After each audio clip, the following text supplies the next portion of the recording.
lecture na yo par rapport ya batoyo ba préféré ko zwa minduki ke ko lobaloko la yo. Mais tout na bango. Pourquoi bazu minduki? Mais ça point de vue na yo. Non, nga naza pour le bio za pour la point de vue. Naza mais je ne suis pas porte-parole. Je suis pas porte-parole. Ah so babomi moto yo lokola.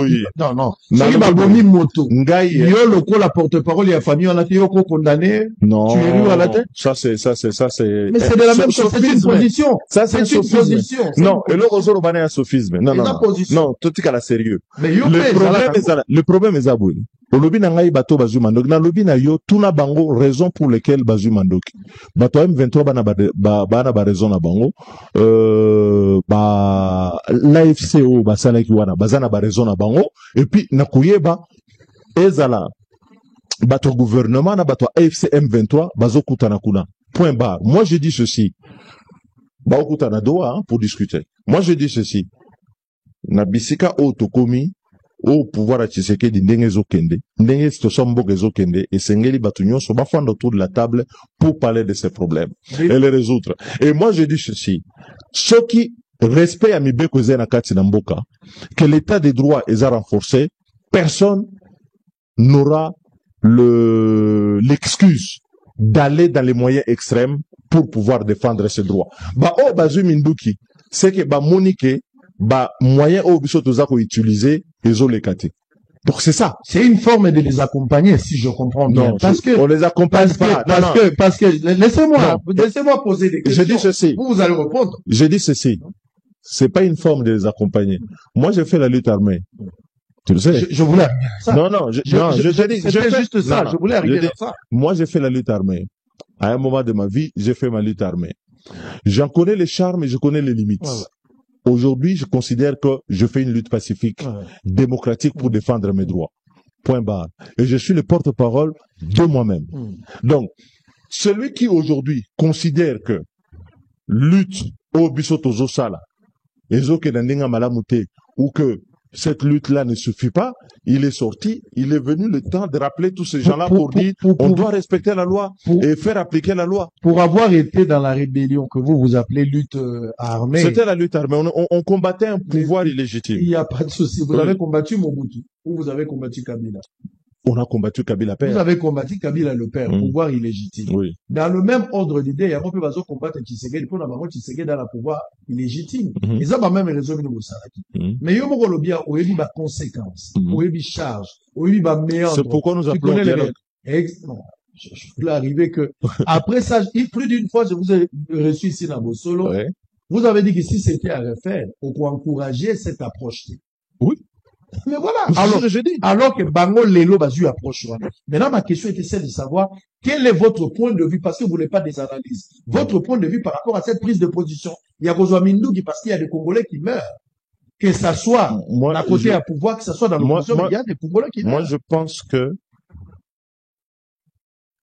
les conflits, les guerres, nous connaissons le prix que cela coûte à la nation, que nous voulons les éviter, et la meilleure façon d'éviter la guerre, c'est d'avoir des lois qui sont établies et qui sont respectées par tous. Aujourd'hui, dans notre pays, il se pose un problème à ce niveau-là. Et c'est pourquoi tu pourras me poser la question 100 fois.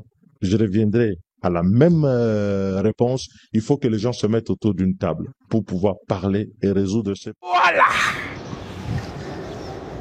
Mathieu Balouki, Paul Kagame jette l'éponge. Corneille Nanga, Aleli, mea culpa une fois de plus. Kabila à Nairobi, mission pratiquement impossible. Nini Zoleka, peuple congolais, mbote ba papa, mbote ba mama, mbote na ba internaute nyonso, ba compatriotes na biso partout dans le monde, oyo ba congolais ba ko se retrouver. Esengo po bozalaka, ebele na souci ya koluka koyeba état de santé ya mboka. Payer la kindenge nini, payer la mukindenge nini. Bozalaka na souci ya koluka koyeba mazali koleka à l'est de la République démocratique du Congo. Bozalaka pe na souci ya koyeba état de santé ya mukonza mboka.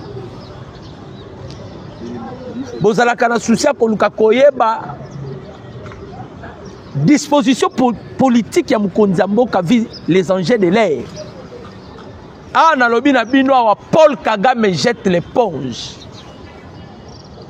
Toyebisaki Kagame na bato nyonso bande ko critiquer discours ya mokonzi mboka. Tolobaki ozalaka nde zobo ko comprendre qu'est-ce que Tshisekedi voulait vraiment parler. Même Mamindele soit qui bango mitou, mais à la fin des comptes, Mamindele ba pesi mokonzi mboka raison.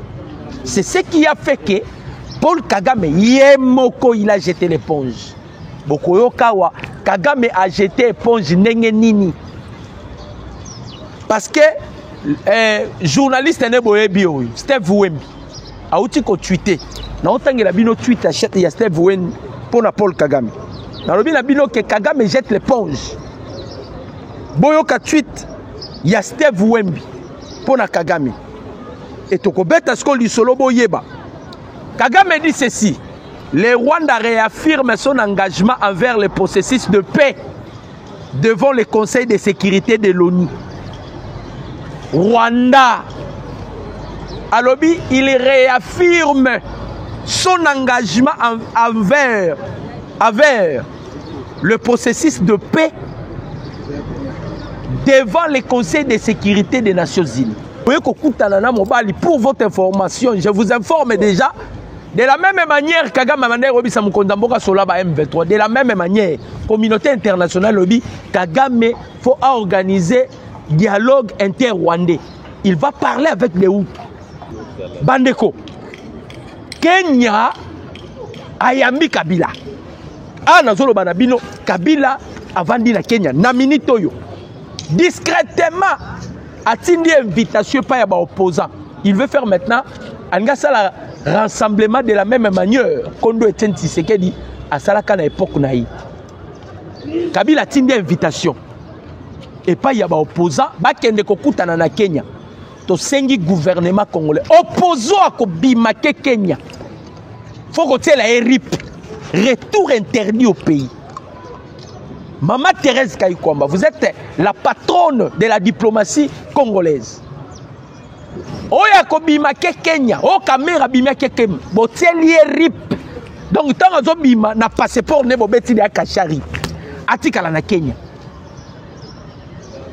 Poba misusu ba okende na sena kukua au moins John Numbi il a été piégé par Marabout nae Marabout bimisi libanda John Numbi azo confesser ndinga boma Chebeya mutatinda e Kabila basakani na John Numbi maintenant pas ba caméra au monde tout le temps avec des quoi ba chapelet ba quoi ba chap tolobaki kindoki na bino ezo sambwa kala mingi te awa Kagame déjà lobby que lobby ezalaki ndanga lelaki nano. Oh non, le roi Tshisekedi attendre mais pas Kagame, biso peut attendre mais pas Tshisekedi. Ezalije balibasala. Surtout que ils sont en difficulté dans le champ de bataille. Bazo tourner kaka sika moko. Guerre senga pe mbongo. Nanya o financer mbongo. Kagame tali famille na ye, Kagame tali Rwanda. Kagame tali pe lobby na ye. Ah oui, non, je dois jeter l'éponge. A jeter l'éponge, nini. Ne sujet, maman alikabuto sokota sikoyo. Maman alikabu biso. Kagame est soufflé parce que après les élections na biso, la République démocratique du Congo, Kagame ba instaura qui système. Système où Kagame instaura qui c'était pour asphyxier le président Tshisekedi.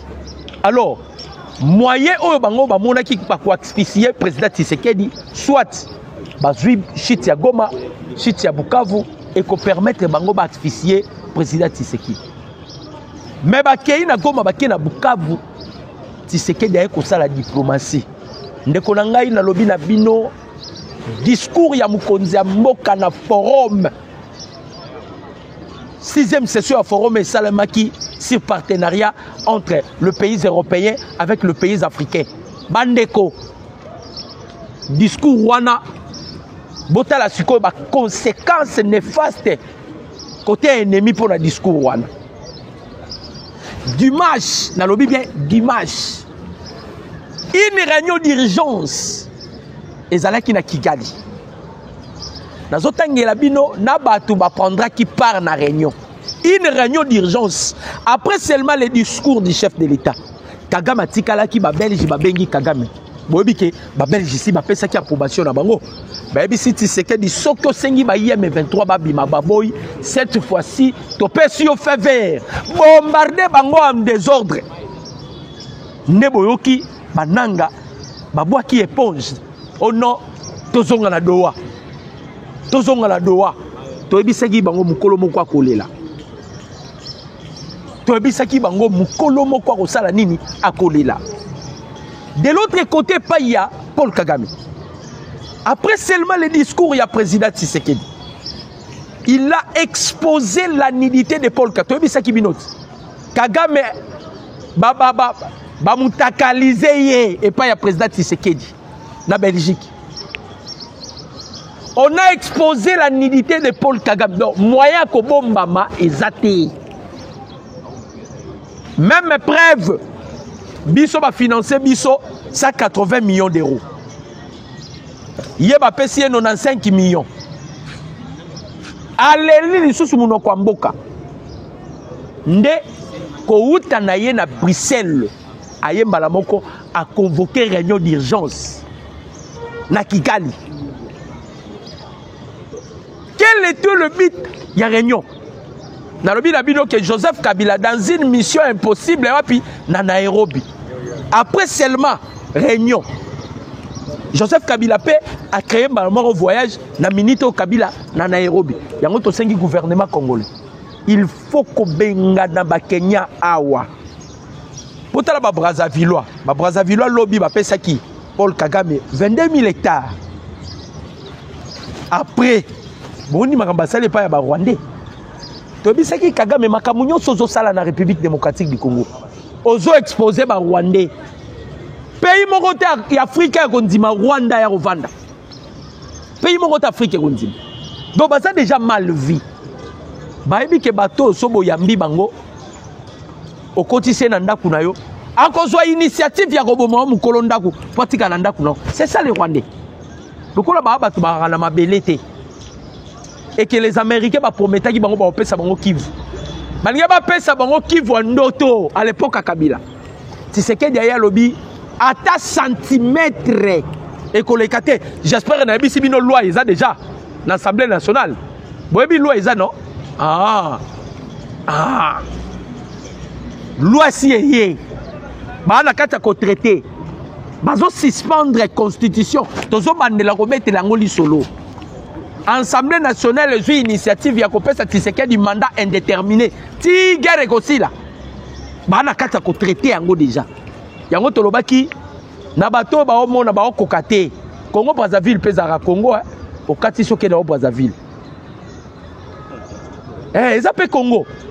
OK na Brazzaville pour awa. Ba député gouvernement ba Tshisekedi makambo yo bandi obandaki. Yo moka ndo kosili sango. C'est-à-dire yondo bandi makambo na yo ko voter Kagame okosili sango. Osilo sili sango te okotika bokondité. Wana ba député. Okotika bokondité. Silisa yango. Makolo banda kolela Yolande Makolo, porte-parole et armée rwandais, il y a gouvernement rwandais. Alobara nini? Alobi aussi longtemps Tshisekedi azo mela na pouvoir. Les intérêts du Rwanda est en danger. Voilà pourquoi lorsque le président Félix a pétaki kaka li solo ya makambo constitution, c'est ce qui a créé même la chute. Ya Goma na Bukavu. Président Tshisekedi a vanda ki alobi nazo sala diplomatie mais ba mindele bazo ndimate ke Paul Kagame abomaka ba Congolais. Nazo sala diplomatie ba mindele bazo ndimate ke armée rwandaise eza na sol congolais. C'est que la vanda binga fona sala nini. Bouto ya kate eye. Il a reçu les archanges. Il a reçu les archanges, marchanges baye. Babi si Tshisekedi. Omoni nde ezaboyi. Parce qu'il a une mission. Comme il a une mission, il va trouver grâce devant Dieu pour recevoir les archanges pour m'appeler ça gailler ma matière. Babi si il faut beta et loko ya changement de constitution. Soro beta ngo ekoningisa Kagame. ça va encore amplifier la guerre.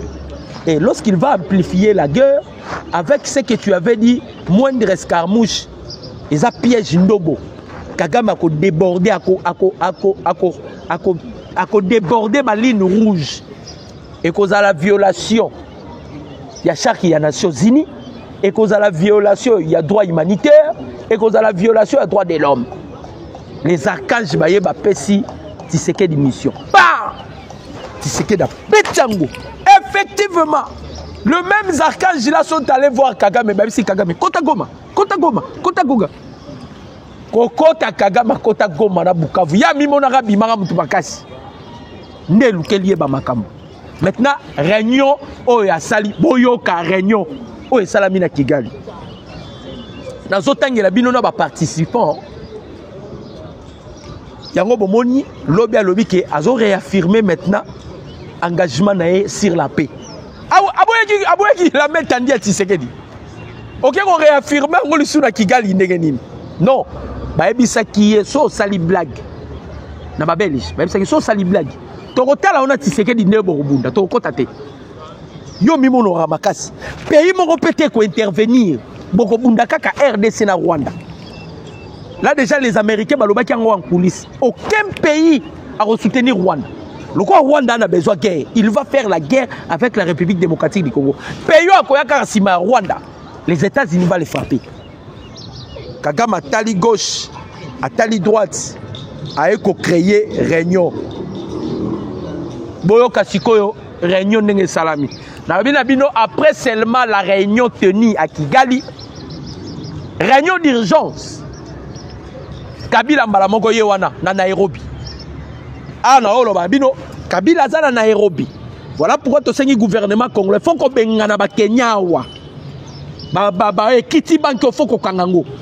Ba pays nyo se boyi Kabila mais Kenya nzimi Kabila. Bokoye ba pourquoi Kenya nzimi Kabila. Tobe tano lisolo ya réunion. Réunion salamaki na Kigali.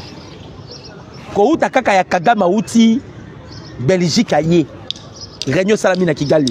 Suite il y a réunion, c'est après les discours il y a président Tshisekedi Oyo et Silisi Mokili Mobimba Maël.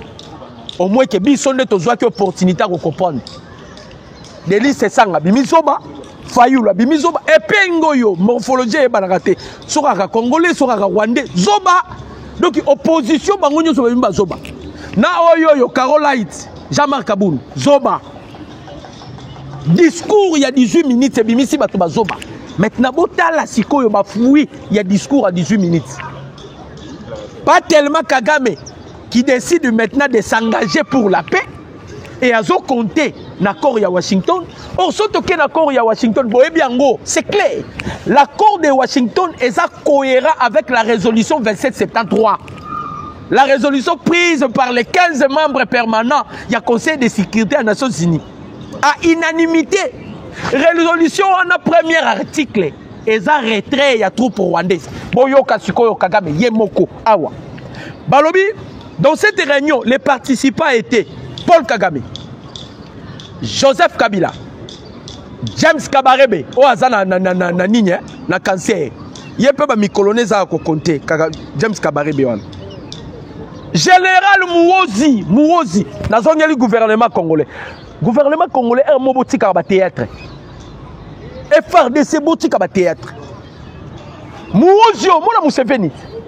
Mais FRDC est allé signer les accords.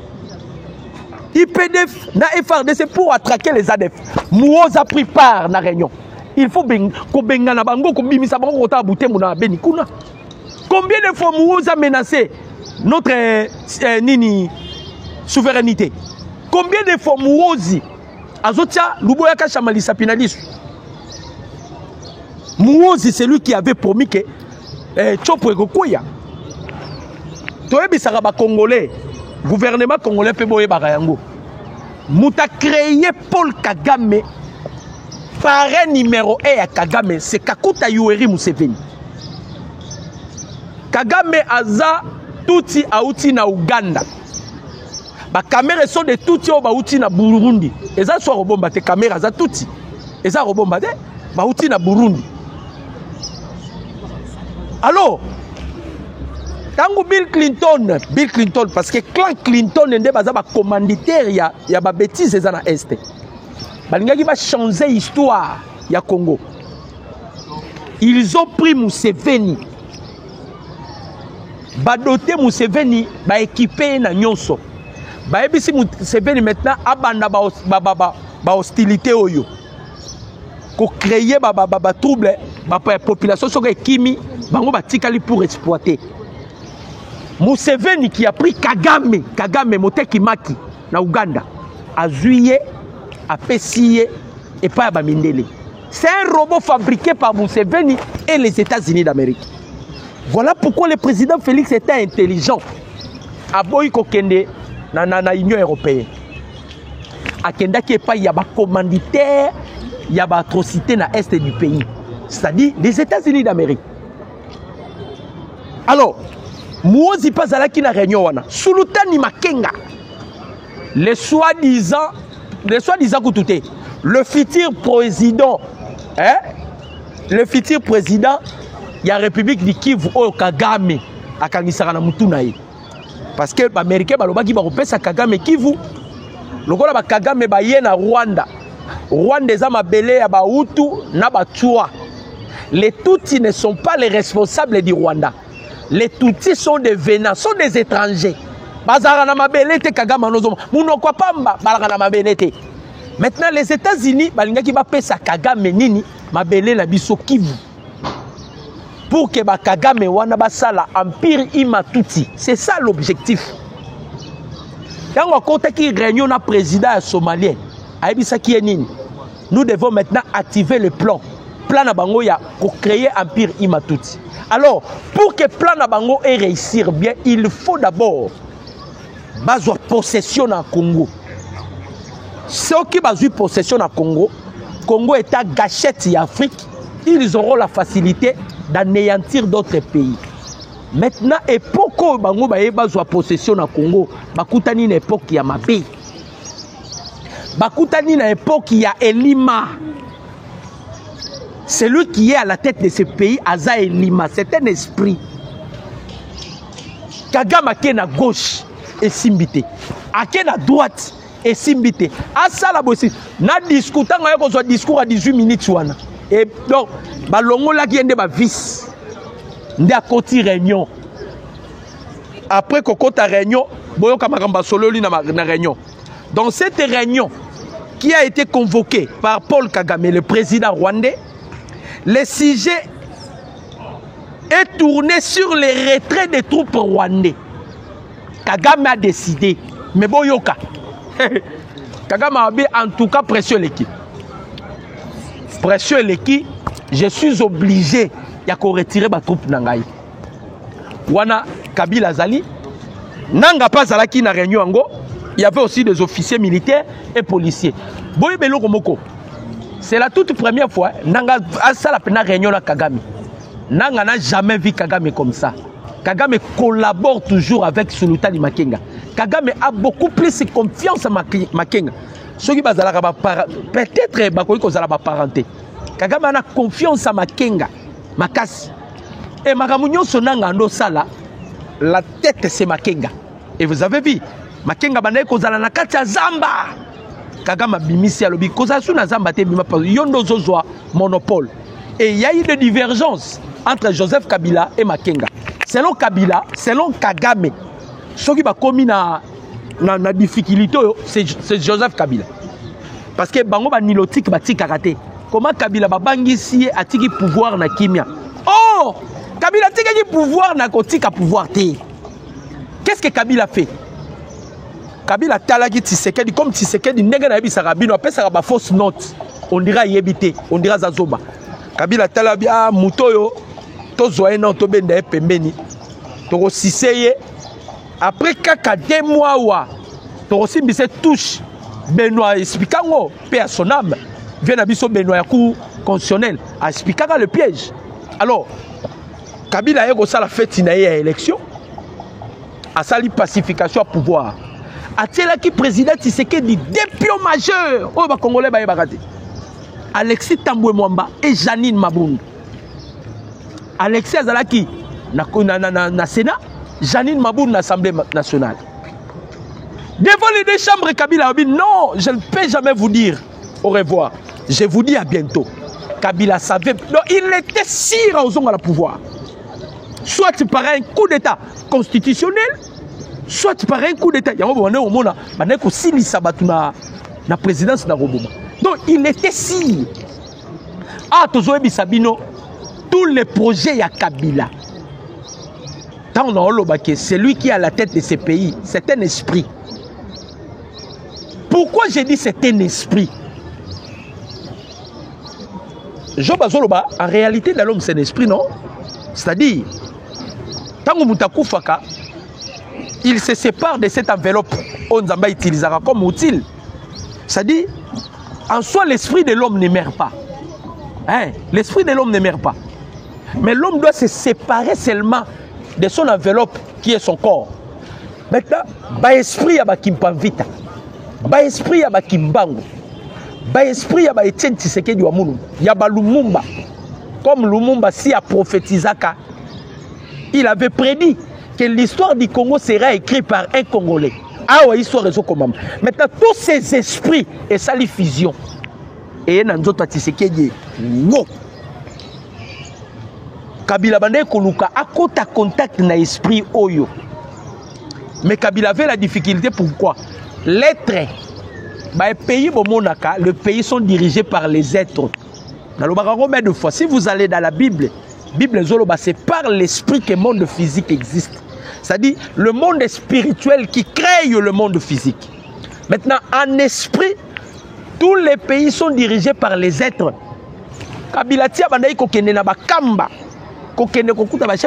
Il cherchait à entrer en contact avec l'être congolais. Être congolais wana. Mais aussi pourquoi? Parce que Kabila Zala qui est étranger. Mais c'est être là. Quand vous avez vu ma Belge. Tovandara na Mobutu awa. Ma Belge ba l'Arabie ba ustensile té. Tovandaki na musée Laura Désiré Kabila. Ba ki na ba ustensile té. Tovandi na Joseph Kabila ou Hippolyte Kanambe. Ba ki na ba ustensile té. Kaka Tshisekedi a na pouvoir. Et loko liboso ba Belge ba nango ba Congolais bo leki saka ba fêter. Biso to ba ta molimo to yebi. Et loko liboso ba Belge ba ki nango ba ezalaki masque kakungu. Kota na Google beta masque kakungu wana. Ezalaka na morphologie on dirait Tshisekedi. Wana eza ba pouvoir ancestral na biso. C'est-à-dire ba Belge ba ki ko comprendre que non. Kolo makamboye ba ye nango ba ye ba tikeli. Parce que Pemo yo Kagame azomela. Pemo Kabila azomela. Na réunion na bango Kagame ebisi bango. Il est temps. Na retirer ba troupe na ngai. Degré de force faut na retirer bango. Mais Circé, il a donné des instructions aux leaders de la coalition M23 AFC de faire tout moyen possible de former plus de 10 000 militaires dans 3 mois, qui vont couvrir les vides qui seront laissés par les RDF. Tala siko le plan. Le Kolato s'est retiré. Bananga, Basulutani Makenga, il faut créer 10 000 militaires pendant 3 mois. Yango boka kinanga auto nous sommes maintenant prêts pour nous réconcilier. Ba wazalendo tolobi c'est le moment ya ko activer siko yo guerre. Pourquoi la piège à bateau parce que bateau yo baza déjà bloqué. Bateau baza déjà bloqué. Nenge baza bloqué soki to meki ko kende kaka na ba magui na bango. Vous connaissez bien les Rwandais. Vous connaissez bien les Rwandais. Vous connaissez bien les Rwandais. Et l'autre bomi pena Kabila tia comme affaibli oyo. Ce n'est pas la condamnation. Ce n'est pas la condamnation. Et l'autre sali pena que toi affaiblir Kabila lorsqu'on a repéré seulement Toumba Biamunda, Franck Toumba Biamunda, quelqu'un qui était proche du président Tshisekedi. Ok, un émissaire, il y a Joseph Kabila. Azala qui est effacé. Cousin Naye, Azala qui garde rapproché, il y a président Tshisekedi. Cousin Toumba Biamunda. Donc, peuple congolais, dans le Barango, mais une fois, si Tshisekedi est toujours en vie, les Nzambe. Et ça nzambe. Tumba Biamunda azalaki conseiller parallèle ya Mukonza Mboka na matière ya sécurité. C'est Tumba Biamunda qui donnait même les noms ya ba généraux ya ba officiers. Ba officiers ba uti ko kangala kitona oyo ba kangi na kitona. O ba ndeko créer ba armée parallèle. Na après ça ordonnance malomé ba. C'est Tumba Biamunda. Directement tokozonga la prophétie ya Mohamed Sonoko. Un Ivoirien. Qu'est-ce que Mohamed Sonoko alobaki? Alobi président Tshisekedi. Ba mindele ba lukiyo ba kokiyote, ils vont maintenant utiliser ba plus proche na yo. Tumba Biamunda. Lorsqu'on a récupéré Biamunda, on a récupéré Tiwewe. To Boma Kabila. Kagama kenda plus loin ça la point de presse alobi tela ba congolais ba osakananga. Bokola la bola muki peboye na levé Tshisekedi, il se retrouve na Kigali. Vous pensez que Kagame abane kolobango na aventure? Kagame ane koloba parce qu'il avait confiance na Biamunda. Oh abane ko garantir bango na on maîtriser. Mais lelo Kagame a commis maîtrisable. Kabila a commis maîtrisable. Na remettre la bino li solo makamake sala na Kenya. A commis maîtrisable. Donc va préparer qui terrain peuple congolais. Là on lobango met de foi. La République démocratique du Congo, c'est un pays extrêmement sacré, béni de Dieu. C'est un pays béni de Dieu. Bandeko, Nzamba yoki kolela ya ba Congolais. Kagame, basali yango discrètement. Bato babimi seli biso yango. Parce que de la même manière, bango ba infiltra. Biso de la même manière, biso peut infiltra bango. Réunion basali discrètement. Et ça là qui réunion d'urgence. Kagame a ici bango, je dois faire sortir mes troupes. Boye banane le roboko. Difficulté Kagame a la minute et ça difficulté il y a effectif. Effectif est réduit. Pourquoi l'effectif y armé na est réduit? Kagame est un bandi ko sala ba asso na ye. Le président Félix Azouki qui fait consigne et pas Yanani, président russe. A ebisa qui est ko kende ko attaquer Rwanda na mboka na yete. Yo vanda na mboka na yo. Rwanda tango zoya yo longola bango ndambo. Récemment moi moi si moko rwandaise pardon, auti kolela. Bayaka kozwa bandeko na bango na tongo. So bazui bandeko na bango, bakena bandeko na bango bazonga raté. O kaka après des jours ba benge o yo zondeko no akufi. Ça dit bazo bomma bango ba kangaka bango par force. Ce sont des Hutus que Kagame a commis ça en épreuve. Bakangara bango par force, batindi bango na est de la République. Bana wana ba yebi bitumbate. Baza na maîtrise ya guerre te. Baza kokufa na champ de bataille lokola ba soso. Ba wazalendo bazolia bango. Maintenant sur le plan déjà ya bitumba, Kagame a la difficulté à yebi yango bien que les wazalendo sont des épines. Oh ya kokakate. Sont des épines. Et surtout que les Wazalendo ini, baza déterminé. Lobby, baza ki na Nyangezi. Tout près kaka kalamingi te Bukavu. Et ba lancer message Cap Bukavu, Cap Goma. Et Nanga tellement baza bloqué. Oh réconcilier. Oh tout c'est parce que Kagame a continué réunion. Je dois récupérer mes troupes. Bino faut former. C'est ce qui a fait que Joseph Kabila joue avion bangu na Kenya. Boebi Kenya wana. C'est là où résidaient aussi les institutions des États-Unis d'Amérique. Kenya. Mais bandeko ba Congolais, c'est grave.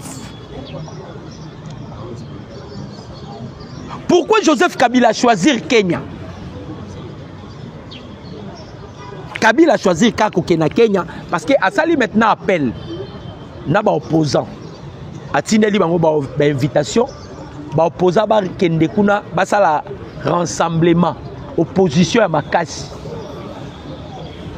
Kabila s'est tiré vers Ozonga la pouvoir. Olek Satano inutilement Kabila. Ozolek Satana yo inutilement si tu rêves à Ozonga la pouvoir. celui qui est à la tête de ce pays, c'est normalité, c'est un esprit. Nazolo bango mais de fois. C'est un esprit. Amoutou normalité. Et toi, état humain, tu ne peux jamais colonga un esprit. Parce qu'un esprit peut prendre corps dans tout objet. Mais yo humain au kokate. Est-ce qu'on peut arrêter un esprit? C'est ça maintenant le problème. Kabila Poni, Nairobi Ponanini, Nairobi s'est imposé comme un carrefour stratégique pour la politique de la République démocratique du Congo, RDC en cycle, servant de plateforme pour des événements marquants tels que la fin de la guerre du M23 en 2013 et la création de mouvements politiques comme le Cap pour le changement et le Cap pour le changement, CACH, et l'Alliance des forces congolaises AFC. Aujourd'hui, l'ancien président Joseph Kabila a choisi cette ville pour convoquer des membres de l'opposition et des mouvements citoyens, témoignant ainsi de son importance dans le paysage politique congolais. Ozoka, atali pina kialobi son atikali en rejoint zéro. Natikali en rejoint. Maintenant convoqué ban. Yango to sali alerte. Tous les opposants, tous ceux-là qui se rendront à Nairobi, bokanga bango te botika bango bakende mais awazo nenga azo bima bosala na lombangu caché ya rip ko bima na ye obeti ka passeport na eka caché rip. Ce monsieur il est strictement interdit azonga na mboka comme ça batikali na Kenya basala opposition na Kenya basala opposition na William Ruto total o ekosuke la bango lokola Kagame nga retirer batoupe na ye. Kabila se rend compte maintenant que na voix Mandouke ici mali sous-souté. Alinga tenté le sous sans chance na yé na opposition. Lokola opposition peut demander ko beta c'était likolo à dialogue. Ba yoki mukonzambo kalobi na ba inféodé. On peut jamais faire les dialogues avec les inféodés. Non. On ne peut jamais faire dialogue avec les émissaires. Il y a des pays agresseurs na biso. Ça dit Bamoupe, la Senko. Dialogue ekozalate. Alors Kabila bengi bango na intention peut-être de créer un mouvement insurrectionnel. Parce que Kagame a commis a bloqué. Papa, au côté de la résolution ndenge nini. Tu sais que dazola late. Azola ne la makambu ya résolution. Au côté de melango ndenge nini. Azo pèse espace cité, tu sais que na bina kola late. Ensemble pe awa batoboki balobi mukonda mboka tozo kinela aussi koyo mandat aussi li sabitumba et loko ti opposition vertige et ti bango vertige opposition mandat oyo Assemblée nationale olinga voter bazo ko attribuer mandat indéterminé pa ya mukonda mboka ti ya kosili sabitumba. Aussi longtemps bino ba yeme veto ba ndoko benda bitumba bozo benda bitumba biso pe toto continuer mais tozo sur la bino ba procédure tozo landela bino na ba makambu nyonso jusqu'à la fin des comptes vous serez renversé. Kabila yeyot ayaki na ba voix ya ba consultation ça n'a pas marché. Akiasi Mamindu que ça n'a pas marché. Hier azongi lisusu a convoqué ba opposant a obenga bango pona nini. Si ce n'est pas pour les corrompre, oh non, bossa l'effort kaka, dialogue kota, na dialogue wana, bon imposer, faut balongo la condamnation nangai. Toebi sagibino, ba conséquence c'est koya sima. Hey, Kabila bande ko saka na moto. Tolobaki il y aura des conséquences, mais des conséquences c'est koya sima. Et koya sima, yeyot. A komi go bengo opposition. Oh, Kabila, Olembi Mandouki. Yo lo baki ozozonga degré de force na pouvoir. Ba ebiso soko za mobali yako kitaka na aéroport ya Njili yawa. Soki yo mimonyo koki Kabila, aéroport ya Njili yango. Na Goma, Kabila ngonya ta su Goma te. Il a peur de Goma. Na Bukavu, Kabila perd de Bukavu. na île idui Kabila a peur de île wana parce que Willy Michiki a si informé qui bango nous avons détruit les antidrones ba missiles sol-heure nos avions de chasse nos drones ezo mat ezo kita ezo leka déjà na Goma ezo baluka il peut y avoir aussi des surprises et mais Kabila ota la paix finale atalabi si on a continué qu'on s'entêter na kosambwa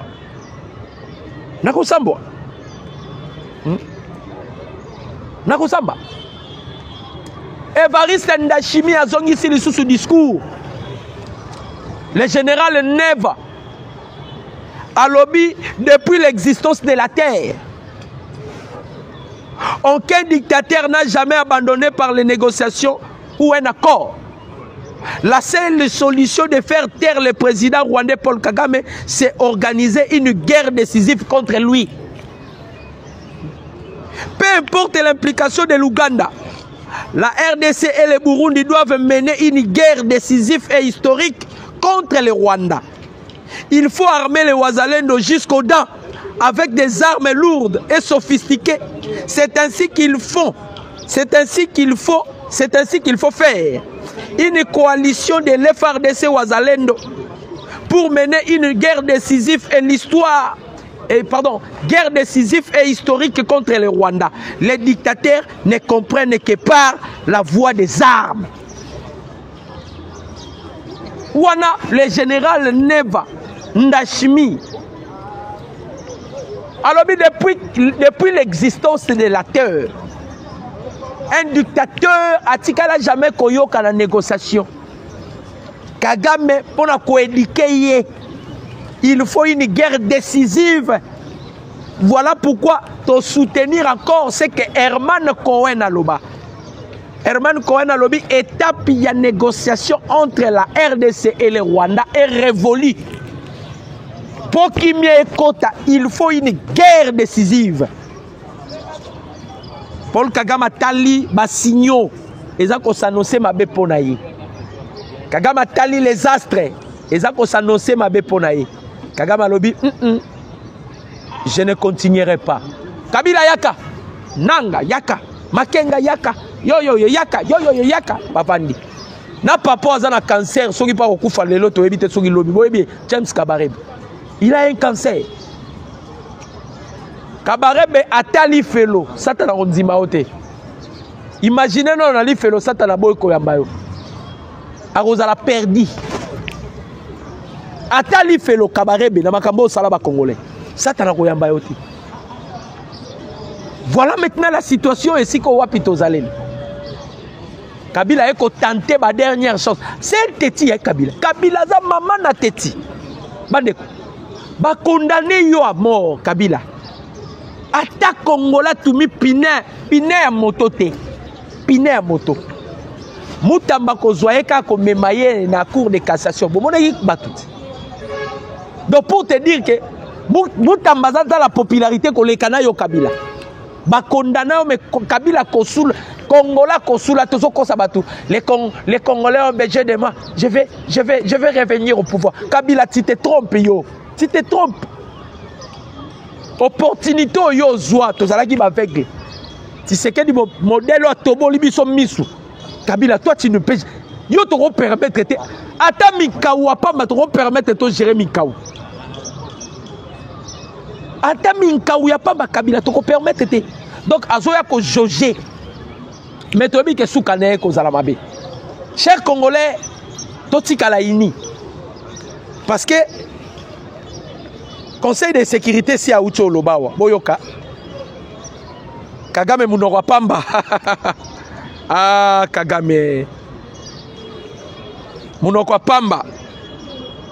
Balobi, lors de la réunion du Conseil de sécurité des Nations Unies, lundi 13 octobre, consacré à la situation dans la région des Grands Lacs, le Rwanda a réaffirmé son attachement au processus de paix, notamment celui de Washington, tout en exprimant ses préoccupations sécuritaires persistantes liées à la présence de la force démocratique de libération du Rwanda, FDLR à cycle.